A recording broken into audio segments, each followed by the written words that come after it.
لائق صد احترام بزرگوں، عزیز ساتھیوں اور دوستوں،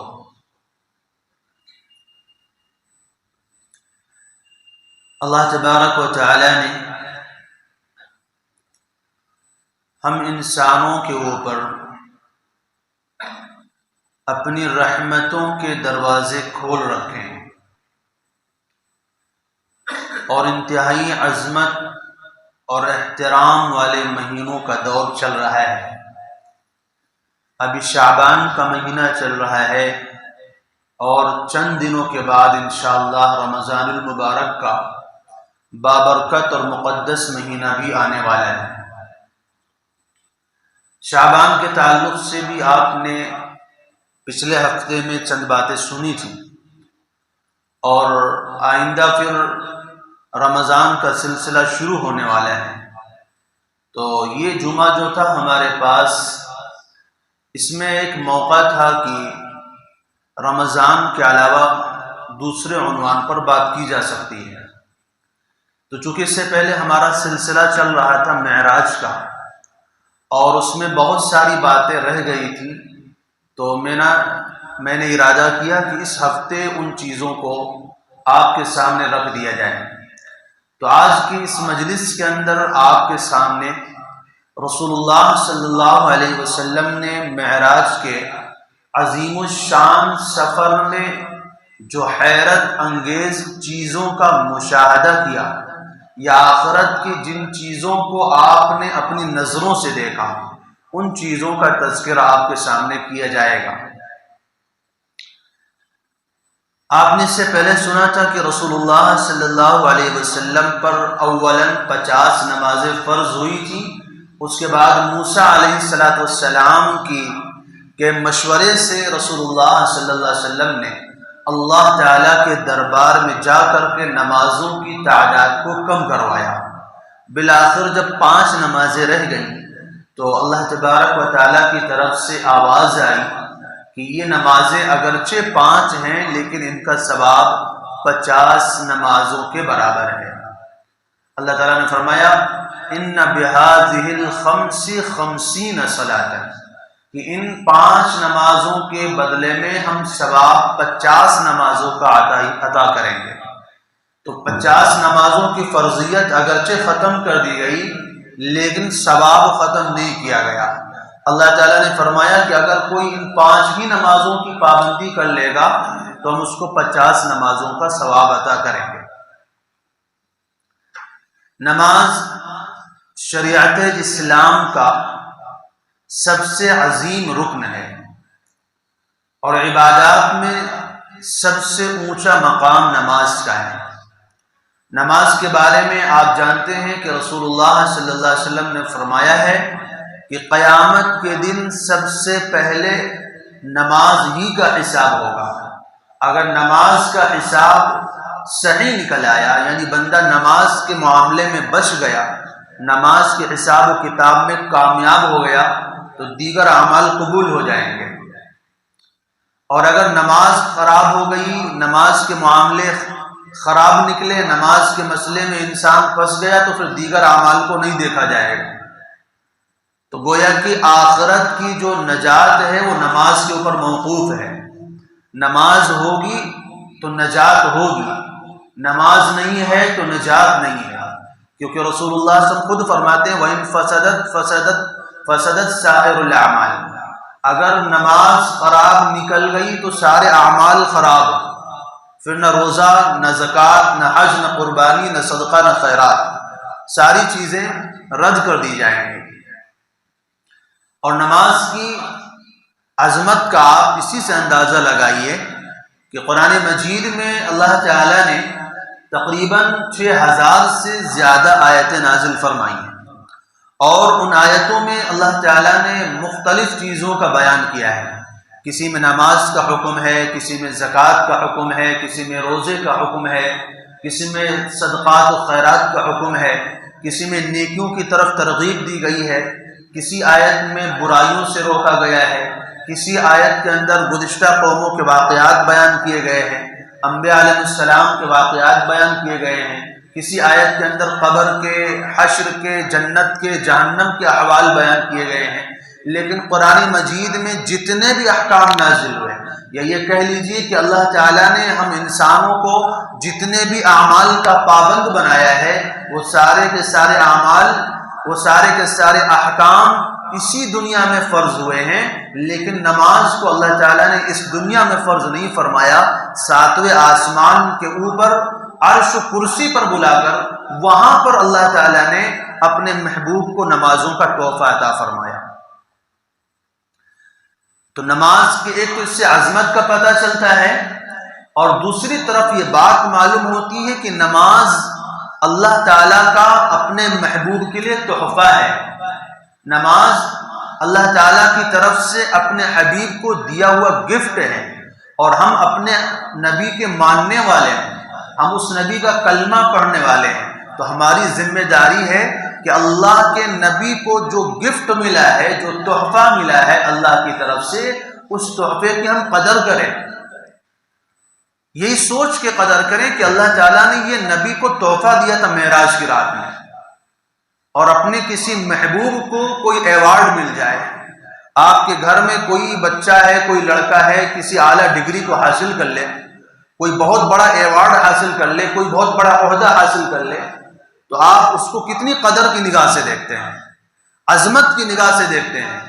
کہ اس نے ہمارے خاندان کا نام روشن کر دیا ہے، اس نے ہمارا چرچا دنیا میں عام کر دیا ہے، ہمارا سر فخر سے بلند ہو گیا ہے کہ ہمارے خاندان کے فلاں فرد نے یہ چیز حاصل کی ہے۔ تو ہمارے لیے کتنے بڑے فخر کی بات ہے، کتنے بڑی سعادت کی بات ہے، اور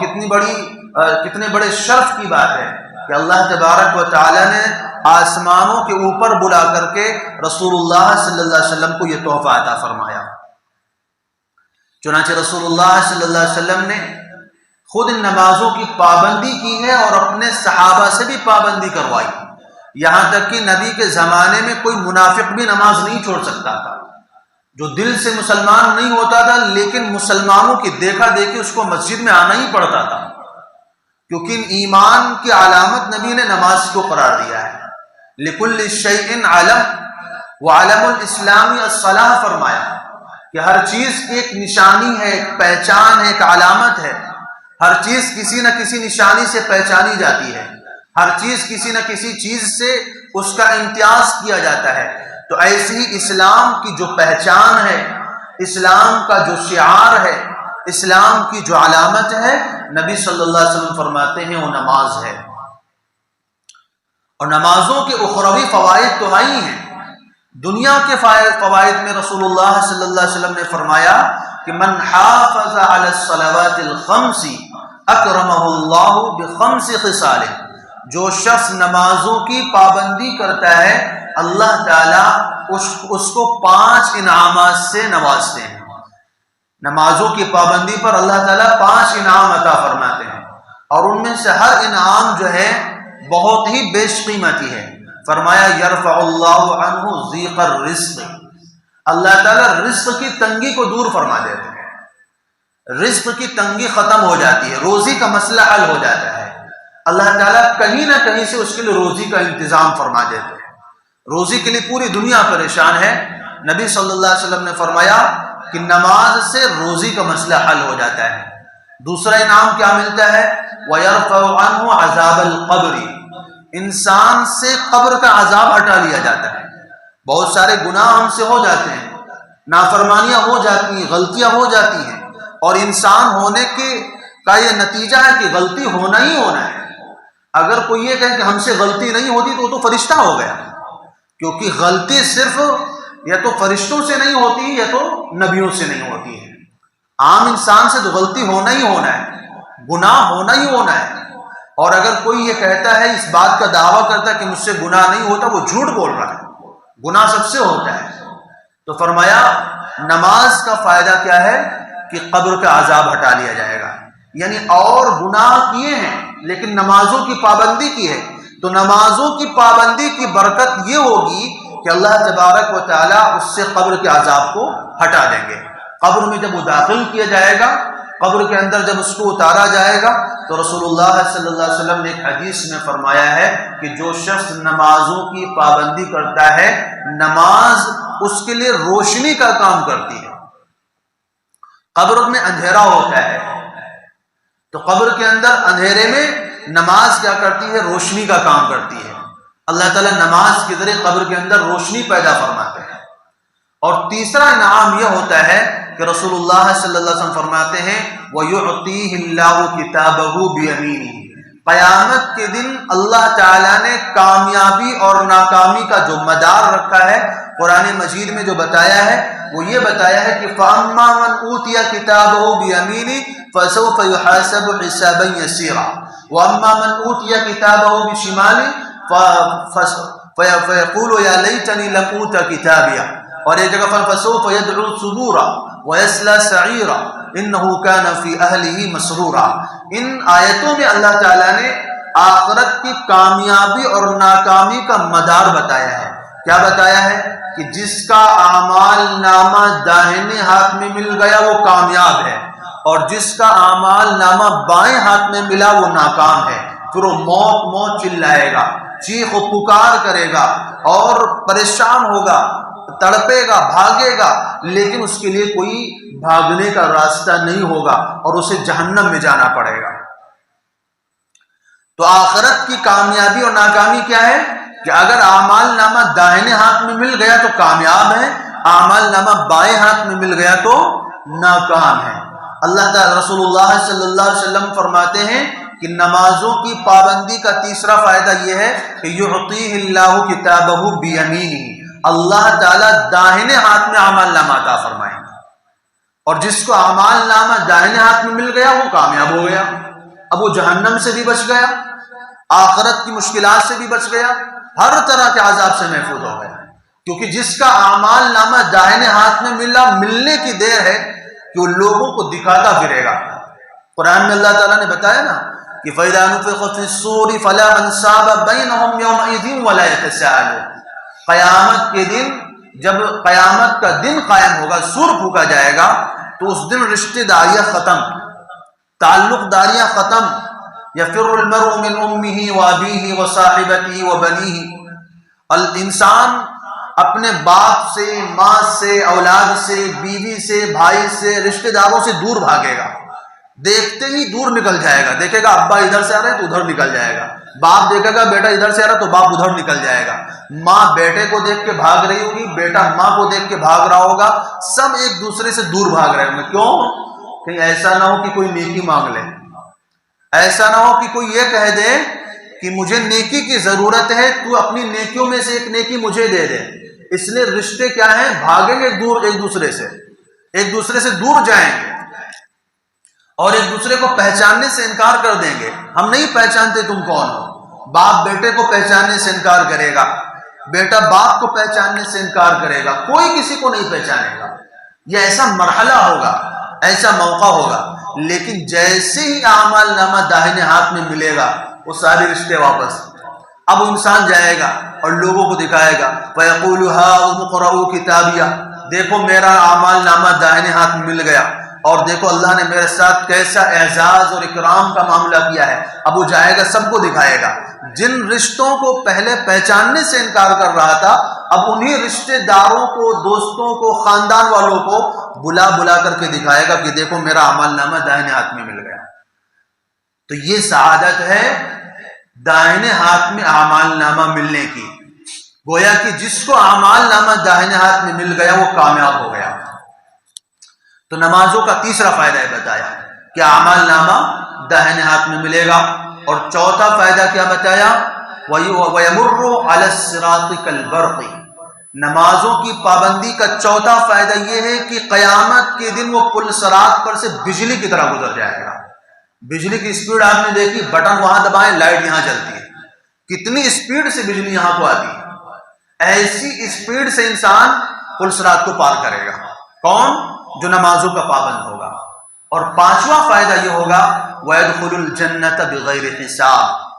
بغیر کسی حساب و کتاب کے جنت میں داخلہ ملے گا۔ یہ 5 انعامات ہیں جو اللہ تعالیٰ نماز کے اوپر عطا فرماتے ہیں۔ اور جنت میں جانا ہی یہ اصل کامیابی ہے، یہی حقیقی کامیابی ہے۔ دنیا کی کامیابیوں کی کوئی حقیقت نہیں ہے، دنیا کی ترقیوں کی کوئی حقیقت نہیں ہے۔ اصل کامیابی کیا ہے؟ اللہ نے قرآن میں فرمایا فَمَنْ زُحْزِحَ عَنِ النَّارِ وَأُدْخِلَ الْجَنَّةَ فَقَدْ فَازَ، فرمایا جو جہنم سے بچا کر جنت میں داخل کر دیا گیا وہی کامیاب ہے، وہی اصل ڈگری حاصل کرنے والا ہے، وہی اصل عہدہ پانے والا ہے۔ باقی یہ دنیا کے عہدے، یہ ڈگریاں سب کیا ہیں؟ کھیل تماشا ہیں، کچھ بھی نہیں ہے، ان کی کوئی حیثیت نہیں ہے، یہ صرف دنیا کے اندر چند دنوں کے فائدے کے لیے ہے، آخرت کا ان سے کوئی لینا دینا نہیں ہے۔ آخرت کی ڈگری آپ کو چاہیے، آخرت کا انعام چاہیے، آخرت کا اعزاز چاہیے، آخرت کی کامیابی چاہیے، آپ کو نمازوں کی پابندی کرنی ہوگی۔ تو یہ چند باتیں میں نے آپ کو نماز کے تعلق سے عرض کر دی ہیں کہ نماز چونکہ اللہ تبارک و تعالیٰ نے معراج کی رات میں رسول اللہ صلی اللہ علیہ وسلم کو عطا فرمایا تھا، اور یہ وہ تحفہ ہے جو نبی صلی اللہ علیہ وسلم عرش و کرسی کے اوپر سے جا کر کے لے کر کے آئے ہیں، تو اس کی ہمیں کتنی قدر کرنا چاہیے، اس کا کتنا اہتمام کرنا چاہیے وہ ظاہر ہے۔ لیکن بڑے افسوس کی بات ہے، بڑے دکھ اور تکلیف کی بات ہے کہ امت اس انعام کی قدر نہیں کرتی ہے۔ چند لوگوں کے سوا لوگ نمازوں سے غافل ہوتے ہیں، خاص خاص اجتماعات کے موقع پر مسجدیں بھر جاتی ہیں، لیکن عام نمازوں میں مسجدیں خالی ہوتی ہیں۔ ابھی آپ نے دیکھا 15ویں شعبان میں مسجد فل تھی، لیکن اس کے بعد سب غائب ہو گئے، ایسا لگتا ہے کہ نماز اسی دن فرض ہوئی تھی، اس کے بعد پھر فرضیت ختم ہو گئی، اب اس کے بعد نماز پڑھنا ضروری نہیں رہا۔ یہ ہماری غفلت ہے، یہ لاپرواہی ہے، یہ ہماری نحوست ہے، یہ ہماری بدعمالی ہے، یہ ہماری بد کرداری ہے۔ رسول اللہ صلی اللہ علیہ وسلم نے معراج کی رات میں ایک شخص کو دیکھا کہ اس کے سر کو پتھر سے کچلا جا رہا ہے۔ ابھی تو آپ نے نماز کا انعام سنا ہے کہ نماز کا فائدہ کیا ہے، اب ذرا نماز چھوڑنے کا نقصان بھی سن لیجئے۔ نبی صلی اللہ علیہ وسلم فرماتے ہیں میں نے معراج کی رات جب جہنم کی سیر کی ہے تو جہنم کے اندر میں نے ایک آدمی کو دیکھا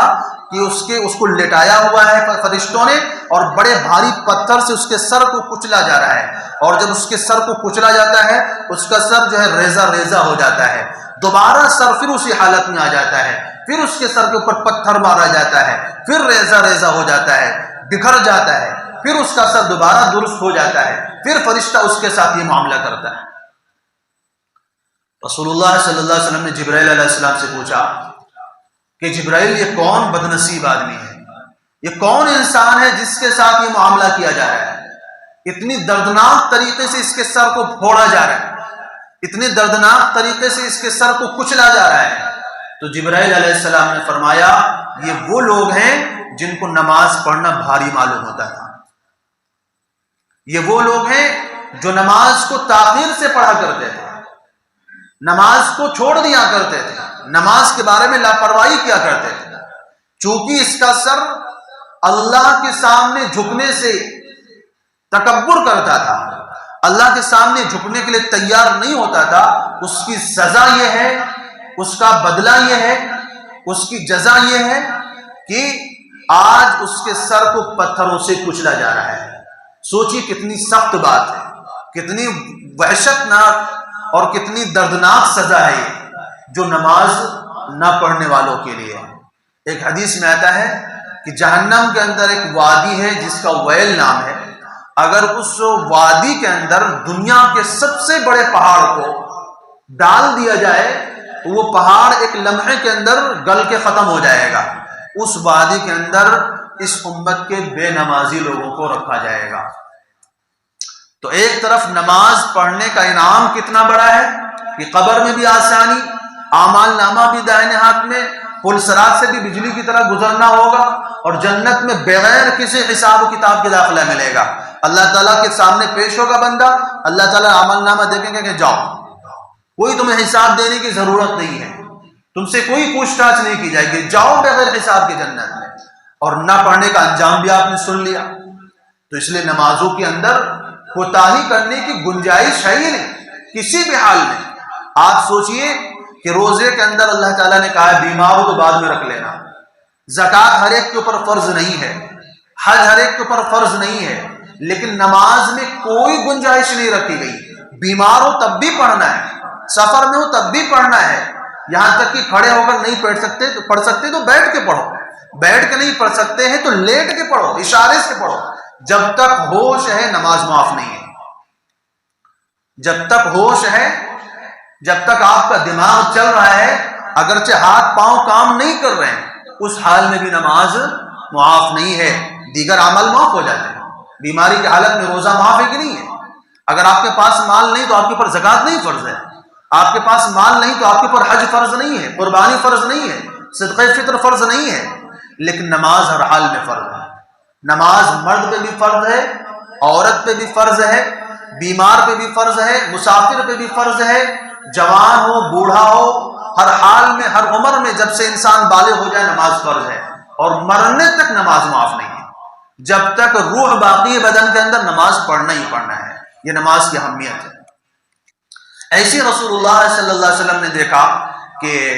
فرماتے ہیں کہ میں نے دیکھا کہ کچھ لوگ ایسے ہیں کہ علی اقبالہم و ادبارہم رقاب، کہ ان لوگوں کے اگلی اور پچھلی شرمگاہ کے اوپر چیتڑے لپٹے ہوئے ہیں. یعنی کپڑوں کے جو ٹکڑے ہوتے ہیں ان کو چیتڑے کہا جاتا ہے، چھوٹے چھوٹے ٹکڑے. تو اگلی اور پچھلی شرمگاہ کے اوپر چیتڑے لپٹے ہوئے ہیں. اور کیا کر رہے ہیں وہ لوگ؟ یسرحون فی جہنم کما تسرح الابل، فرمایا جیسے اونٹ چلتا ہے جہنم کے کانٹوں کو، جہنم کے درختوں کو، جہنم کے پتھروں کو، وہاں کے زقوم کو، وہاں کی گھاس کو وہ چر رہے ہیں اور کھا رہے ہیں.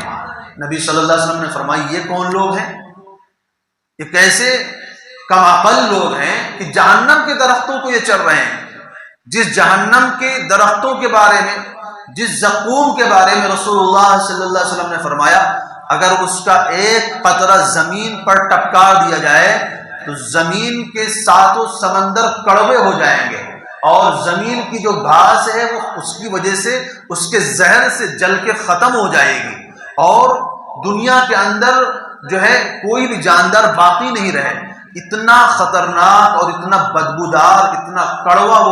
وہ کھانا ہوگا، اس کو وہ چر رہے ہیں. تو نبی صلی اللہ علیہ وسلم نے پوچھا کہ یہ کون لوگ ہیں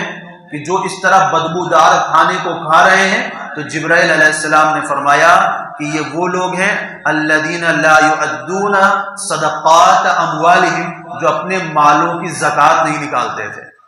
مالوں کی زکوٰۃ نہ نکالنے کا انجام یہ ہے کہ یہ مال کو جمع کر کے رکھتے تھے. اب اللہ نے ڈیوٹی لگائی ہے کہ اب جہنم کے درختوں کو چرو. تمہیں بہت شوق تھا نا جمع کرنے کا،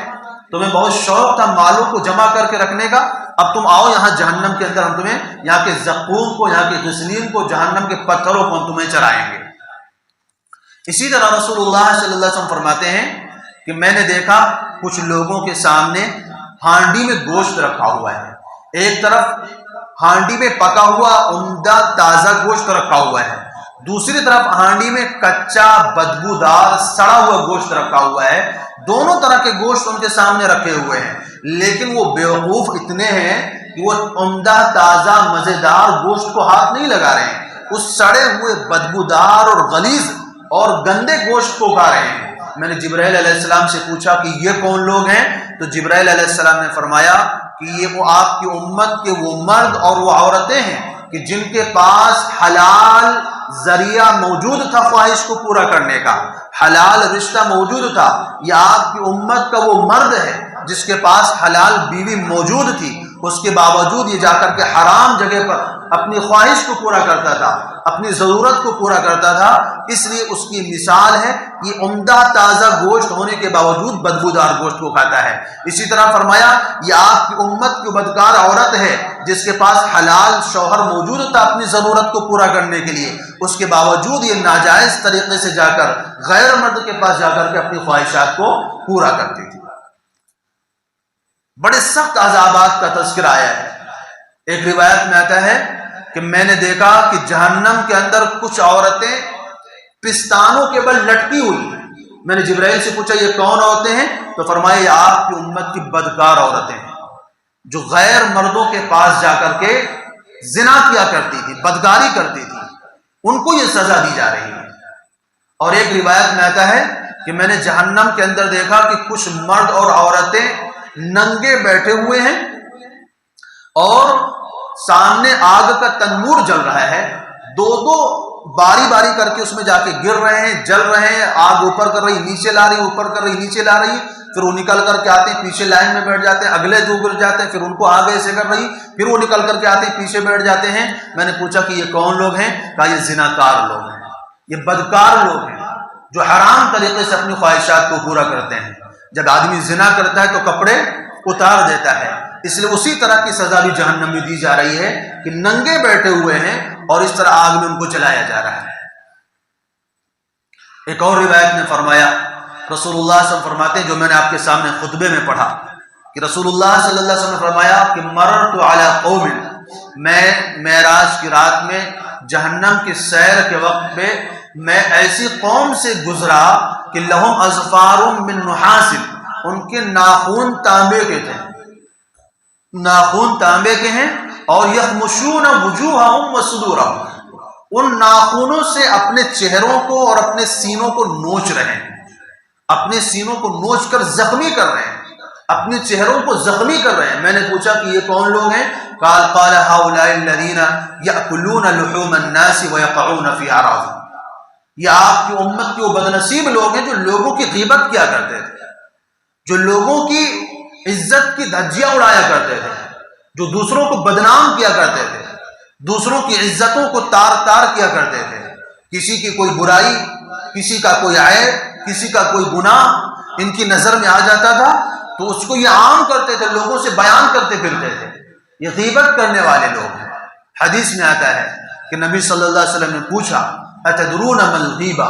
غیبت جانتے ہو کیا ہے؟ صحابہ نے کہا اللہ اس کے رسول ہی جانتے ہیں۔ فرمایا ذکر اخاک بما یکرہ، غیبت نام ہے اپنے بھائی کو ایسے الفاظ میں تذکرہ کرنا جو اس کو پسند نہ ہو، یعنی تم اپنے بھائی کے بارے میں ایسی بات کسی کے سامنے کرو کہ اگر اس کو معلوم ہو جائے تو اسے اچھا نہ لگے۔ تو صحابہ نے پوچھا ارائیت ان کان فیہ ما اقول، جو باتیں میں کہہ رہا ہوں اگر وہ باتیں اس کے اندر واقعی موجود ہیں تب بھی، یعنی جو باتیں ہم لوگوں سے بتا رہے ہیں کہ فلاں ایسا ہے ایسا ہے، تو واقعی اس کے اندر وہ باتیں موجود ہیں تب بھی اس کو غیبت کہا جائے گا؟ رسول اللہ صلی اللہ علیہ وسلم نے فرمایا ہاں، جب اس کے اندر وہ برائی موجود ہے اور اس برائی کو تم دوسروں سے بتا رہے ہو تبھی تو یہ غیبت ہے، اگر اس کے اندر وہ برائی موجود نہیں ہے پھر بھی تم اس کو لوگوں کے سامنے بتا رہے ہو تو وہ بہتان ہو گیا، یہ تو اور بڑا گناہ ہے کہ جو برائی اس کے اندر ہے ہی نہیں اس کو تم دوسروں سے بیان کر رہے ہو۔ فرمایا میں نے دیکھا معراج کی رات میں کہ کچھ لوگ ایسے ہیں کہ ان کے جسموں کے گوشت کو کاٹا جا رہا ہے اور گوشت کو کاٹ کر کے پھر انہی کو دیا جا رہا ہے کہ اس کو کھاؤ، وہ کھا رہے ہیں اور منہ بھی بنا رہے ہیں، ناگواری بھی ظاہر کر رہے ہیں اور اپنے ہی بدن کے گوشت کو وہ کھا رہے ہیں۔ میں نے پوچھا یہ کون لوگ ہیں؟ تو کہا یہ غیبت کرنے والے لوگ ہیں، کیونکہ غیبت کرنے کو اللہ تعالیٰ نے قرآن مجید میں اپنے مردہ بھائی کے گوشت کھانے سے تعبیر کیا ہے کہ جس کی تم غیبت کر رہے ہو گویا کہ تم اس کا گوشت کھا رہے ہو، اس کی عزت کو لوٹ رہے ہو، اس کی عزت کو پامال کر رہے ہو، اس لیے جہنم کے اندر اتنی سخت سزائیں دی جا رہی ہیں۔ حدیث میں آتا ہے رسول اللہ صلی اللہ علیہ وسلم فرماتے ہیں کہ الغیبت اشد من الزنا، غیبت زنا سے بھی زیادہ سخت گناہ ہے۔ زنا آپ جانتے ہیں بدکاری، جو آدمی کسی غیر عورت کے پاس جا کر منہ کالا کرے اس کو زنا کہا جاتا ہے، اور اس کی سزا آپ نے ابھی سنی تھی کیا ہے جہنم کے اندر۔ رسول اللہ صلی اللہ علیہ وسلم فرماتے ہیں کہ جو تم زبان سے دوسرے کی غیبت کرتے ہو یہ زنا سے بھی زیادہ سخت ہے۔ صحابہ نے پوچھا کیف ذاک یا رسول اللہ، اللہ کے رسول یہ کیسے؟ زنا کتنا برا کام ہے کہ ہر کوئی زنا نہیں کرتا ہے، زنا کرنے والے چند ہی ہوتے ہیں، بہت کم ہوتے ہیں، کیونکہ زنا کرنے کے لیے بہت ساری چیزوں کی ضرورت پڑتی ہے۔ آدمی اپنی عزت کا خیال کر کے شرم اور حیا کی وجہ سے لوگوں میں بدنامی کے ڈر سے ان چیزوں سے اپنے آپ کو دور رکھتا ہے، لیکن غیبت کرنے کے لیے تو کوئی اہتمام کی ضرورت نہیں ہے۔ غیبت کرنا ہے تو منہ چلاتے رہیں، غیبت کرتے رہیں، بیٹھے رہیں دوستوں کی محفل میں فلاں ایسا ہے وہ ایسا ہے وہ ایسا ہے، اور لے کر شروع ہو جائیں کہ اب کبھی اس کی عزت کھینچی جا رہی، کبھی اس کی عزت جو ہے پامال کی جا رہی، کبھی اس کو بدنام کیا جا رہا ہے، کبھی اس کو بدنام کیا جا رہا ہے۔ تو صحابہ حیرت میں آ گئے، اللہ کے رسول کہ زنا تو بہت بڑا گناہ ہے، آپ کہہ رہے ہیں کہ غیبت زنا سے بھی بڑھ کر گناہ ہے، کیسے؟ تو رسول اللہ صلی اللہ علیہ وسلم نے فرمایا لأن الرجل یزنی ثم یتوب فتاب اللہ علیہ، آدمی زنا کرتا ہے اور اس کے بعد اس کو شرمندگی ہوتی ہے، اللہ سے توبہ کرتا ہے، اللہ اس کی توبہ کو قبول کر لیتا ہے، اس کا گناہ معاف ہو جاتا ہے۔ وصاحب الغیبۃ لا یغفر له حتی یغفر له صاحبها، فرمایا غیبت کرنے والے کی مغفرت تب تک نہیں ہوتی جب تک وہ بندہ معاف نہ کر دے جس کی غیبت کی گئی۔ اب جس کی آپ نے دھجیاں اڑائی ہیں، جس کی برائی کی، اس سے جا کر کے آپ کہیں گے کہ میں نے فلاں وقت میں جا کر کے فلاں لوگوں کے سامنے میں نے آپ کو ایسا کہا ہے، ایسا کہا ہے، ایسا کہا ہے، ہمت ہے کہنے کی؟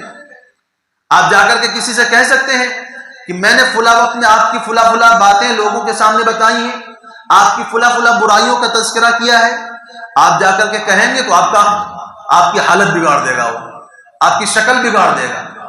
تو فرمایا لیکن یہ غیبت تب تک معاف نہیں ہوتی جب تک وہ آدمی معاف نہ کر دے جس کی آپ نے غیبت کی ہے۔ تو یہ غیبت کرنے والوں کی سزا ہے۔ ایک روایت میں فرمایا میں نے رسول اللہ صلی اللہ علیہ وسلم فرماتے ہیں میں نے دیکھا کہ کچھ لوگ ایسے ہیں کہ جن کے منہ جو ہے اونٹوں کی طرح ہیں اور وہ جہنم کے انگاروں کو نگل رہے ہیں، جہنم کے انگاروں کو کھا رہے ہیں۔ میں نے پوچھا یہ کون لوگ ہیں؟ تو فرمایا یہ وہ لوگ ہیں الذین یاکلون اموال الیتامی، جو دنیا میں یتیموں کا مال کھا جاتے تھے۔ یتیم آپ جانتے ہیں اس بچے کو کہا جاتا ہے جس کے باپ کا انتقال ہو گیا ہو،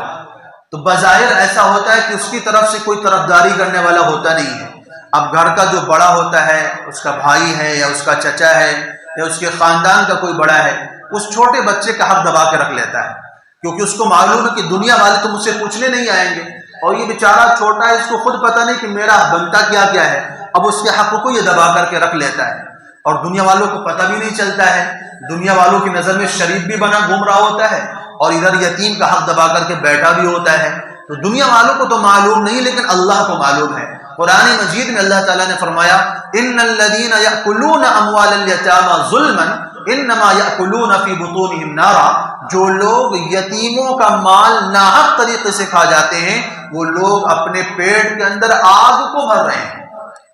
تو فرمایا میں نے ان لوگوں کو دیکھا کہ وہ جہنم کے انگاروں کو کھا رہے ہیں، ان کے منہ جو اونٹوں کی شکل میں ہیں اور وہ انگارے پیچھے کے راستے سے باہر نکل رہے ہیں، ادھر سے کھا رہے ہیں ادھر سے باہر نکل رہے ہیں، ادھر سے کھا رہے ہیں ادھر سے باہر نکل رہے ہیں۔ یہ ان لوگوں کا انجام ہے جو فرمائے یتیموں کے مال کو ناحق طریقے سے کھا جاتے ہیں۔ اور بھی بہت سارے مشاہدات تھے اس سفر کے اندر اللہ کے رسول صلی اللہ علیہ وسلم نے دیکھے،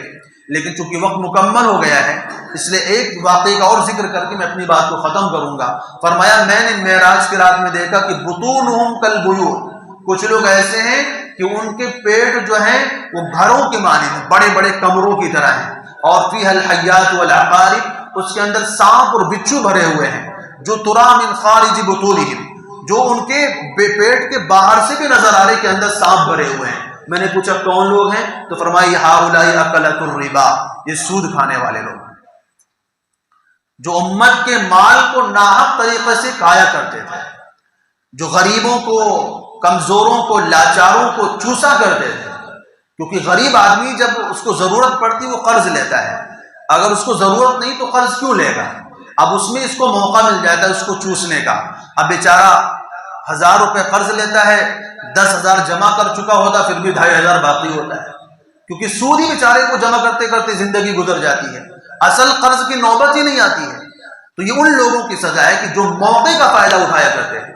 تو اللہ تعالیٰ نے فرمایا کہ تیرا پیٹ تو مال سے بھرتا نہیں، چل میں تیرے پیٹ میں سانپ اور بچھو بھر دیتا ہوں، اب تیرا پیٹ بھر جائے گا۔ اور ایک اور فرمایا میں نے دیکھا کہ جہنم کے اندر ایک نہر ہے خون کی، اور اس کے اندر ایک آدمی تیر رہا ہے اور اس کے اندر پتھر وغیرہ ہیں، اس کو جمع کر کے کھا رہا ہے۔ میں نے پوچھا